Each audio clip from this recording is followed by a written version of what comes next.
जीवन में उम्मीदें किसी से मत करो। जितना तुम उम्मीद करोगे उतना ही तुम्हें धोखा मिलेगा। ये 100% है, इसमें कोई दो राय नहीं है। यही इस जीवन की रियलिटी है जो हमें बहुत सी बार समझ नहीं आती, बहुत सी बार समझने में बहुत टाइम लग जाता है। इसलिए जितना जल्दी हम इस चीज़ को समझ जाएं उतना ही अच्छा है कि हम बहुत सी बार किसी से इतना उम्मीद कर लेते हैं कि उसका टूटना निश्चित है, कि वो पक्का टूटेगी ही टूटेगी। हम बहुत सी बार सोचते क्या है कि नहीं, ये तो मेरा खुद का अपना है, ये मुझे कैसे परेशान कर सकता है, ये मुझे कैसे धोखा दे सकता है। मुझ पे जब मुसीबत आएगी तो मेरे अपने ही तो मेरे काम आएंगे, दूसरा कोई काम नहीं आता, अपने काम आते हैं। ये हमने अधिकतर सबसे सुना है। लेकिन जब अपने ही तकलीफ़ देने लग जाए तो क्या करे, कहाँ जाए। जब इंसान जाता है डिप्रेशन में, कुछ गलत करने की कोशिश करता है, तो ऐसा बिल्कुल नहीं करें। हमेशा ये सोचे आज गलत है कल ठीक भी होगा। हमेशा ऐसा नहीं है कि हमें अपनी फैमिली के बारे में नहीं सोचना चाहिए, फैमिली के बारे में सोचना चाहिए, लेकिन सबसे पहले हमें अपने बारे में सोचना चाहिए। फैमिली हमारी सेकंड पे आती है, हमें फर्स्ट अपने बारे में सोचना चाहिए। यूँ कहें कि हमारे पास मान लो हम 10,000 कमाते, पूरे के पूरे फैमिली को देंगे, तो फैमिली से जब हम वापस मांगेंगे तो फैमिली वाले यही बोलेंगे पहले दिए ही क्यों थे, अगर लेने ही वापस है तो दिए क्यों थे, नहीं देता। तो ये चीज़ें अक्सर हर जगह सुनने को मिलती है। लेकिन इससे पहले आपको खुद को सोचना चाहिए कि अब मेरे भी खुद के खर्चे हैं, मैं कमा रहा हूँ तो मुझे भी मेरे खर्चे उठाने हैं, तो मैं पूरी की पूरी सब कुछ तो फैमिली को नहीं दे सकता ना। अपने लिए भी चाहिए, अपने लिए भी मुझे थोड़ी सेविंग करनी है, ताकि मुझ पे जब भी कोई मुसीबत आए तो मैं उसमें अपना सरवाइव कर सकूं। लेकिन अधिकतर हम अपनों के चक्कर में बह जाते हैं। यूँ कहें कि उम्मीदें बहुत ज़्यादा होती हैं और जब टूटती है तो हम ये सोचते हैं जिनसे हमने उम्मीद करी उसने तो हमारा 5% छोड़ो 2% तक साथ नहीं दिया। ये पूरी एक सच्ची वो है, यही दुनिया का सच्चे है। हम जितनी जल्दी जानेंगे उतना ही हमारे लिए अच्छा होगा। हालांकि मैं आपसे ये नहीं कहती कि आपके फैमिली वाले ख़राब हैं या फिर आप अपने बारे में ज़्यादा सोचो, नहीं। आपकी ज़िम्मेदारी है कि आप सबको खुश रखो, लेकिन उससे पहले आपकी ज़िम्मेदारी ये है कि आप पहले खुद अपने ऊपर मतलब अपने आप को इतना काबिल बना लो कि जब भी आप पे मुसीबत आए तो आप उस पैसों से, उस मतलब जो भी आपने सेविंग करी है उसमें आप सरवाइव कर सको। ऐसा नहीं हो कि हम 1 महीने का फंड भी इकट्ठा ना कर पाएँ और जब हम पे मुसीबत आए तो फैमिली वालों का डबल प्रेशर आ जाए। इसलिए आप फैमिली को दो, लेकिन इतना ही दो कि जितना मतलब आप दे सको। अपने बारे में सोचो, क्योंकि ऐसे ही एक मतलब कुछ टाइम पहले एक व्यक्ति के साथ हुआ था। रियल है कि मतलब वो अच्छा खासा कमाता था, उसे पता था कि मेरे अच्छी खासी सैलरी आ जाती है, कि उसकी मान लो कि उसकी मतलब अच्छी खासी लाख 2 लाख कभी 4 लाख तो इतनी आ जाती थी उसकी, कि मतलब कोई फिक्स नहीं थी, वैसे ही थी कि मतलब उसी के हिसाब से आ रही थी वो। लेकिन जैसे ही उसके बुरे दिन शुरू हुए कि उसने मतलब अपने के चक्कर में जो सारे उसके पैसे थे वो अपने परिवार के लिए लगा दिए।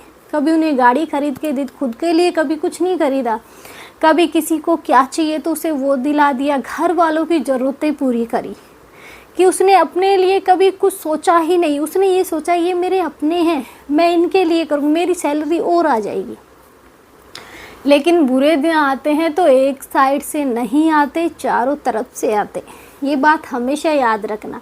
तो इस व्यक्ति ने भी सेम ऐसा ही सोचा था कि जब मुझे ज़रूरत पड़ेगी इतने तो मेरी दोबारा सैलरी आ जाएगी। तो इसने ऐसे ही अपने फैमिली फंक्शन में पूरे पैसे खर्च किए, मतलब फुल उड़ाया, कि जहाँ ज़रूरत थी सब कुछ इतना अच्छा किया कि सब मतलब तारीफ़ों को पुल बांधे कि वाह, अगर ये नहीं होता तो ये सब इतना अच्छे से कैसे हो पाता, कितना ज़्यादा खर्चा किया है।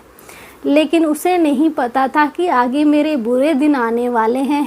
जैसे ही साल पलटा उसके इतने बुरे दिन आ गए। यहाँ उसकी नौकरी पर भी खतरा आ गया कि नौकरी पे भी ये सवाल था कि जाएगी रहेगी, क्योंकि जब बुरे दिन आते हैं तो चारों तरफ से आते हैं। इसके साथ भी सेम हुआ कि नौकरी का भी कोई पता नहीं था। उसे ये लग रहा था कहीं छूट ना जाए, मतलब कंफर्म नहीं था, 50% ही चांस थे, इतने नहीं थे। अचानक से ऐसा क्या हुआ पता ही नहीं चला। और इधर अब जब ये यहाँ परेशान हो गया तो अब बारी थी घर वालों की। तो घर वालों ने शुरू किया उसे ताने मारना कि जब उसके पास पैसे थे तो वो उसके अगल बगल घूमे जा रहे थे, लेकिन जैसे ही उस पर मुसीबतों का पहाड़ टूटा घर वालों ने भी प्रेशर डाल दिया। घर वालों ने भी ताने देना शुरू किया, तेरी नौकरी भाड़ में जाए, हमें कोई मतलब नहीं है तेरी नौकरी से। ये तक बेचारे को बोला गया।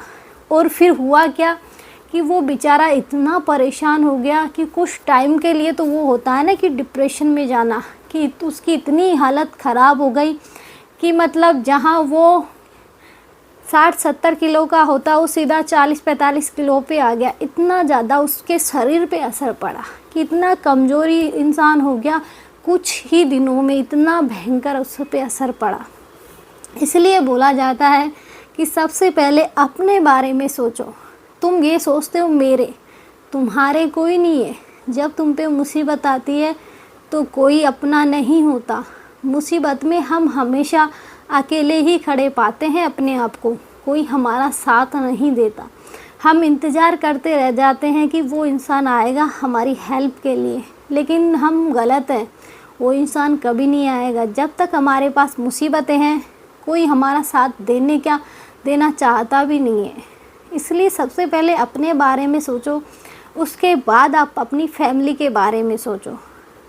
लेकिन हाँ, अगर आपके बच्चे हैं तो सबसे पहले आप कुछ सेविंग्स करना स्टार्ट करो ताकि आपको आगे चल के दिक्कतें ना आए। फिर आप अपने जैसे माता पिता हैं, क्योंकि माता पिता खुद अपने पैरों पे खड़े हैं हम इतने लायक नहीं है कि हम उनको खिला सके। वो कुछ कर रहे हैं तो उन्हें करने दिया जाए, ऐसा नहीं अब मैं कमाने लग गया आप बैठ जाओ।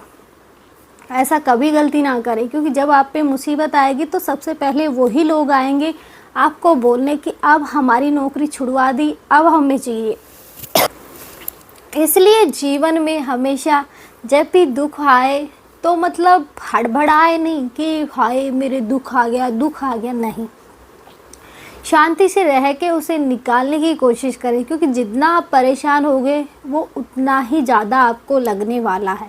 इसलिए शांत रहें और ये सोचें कोई बात नहीं, ये दिन भी गुजर जाएंगे। इसलिए हमेशा किसी से इतनी उम्मीदें मत करो कि जब हम पे तकलीफ़ आए तो हमारी उम्मीदें टूटे और हमें और ज़्यादा तकलीफ़ हो। इसलिए दुख में ठीक है, दुख आया है लेकिन ये भी निकल जाएगा। इसलिए उम्मीदें मत करो, उम्मीदें जितना करोगे वो टूटेंगी, ये 100% है। आज के लिए इतना ही। जय श्री राम। मिलते हैं नेक्स्ट वीडियो में।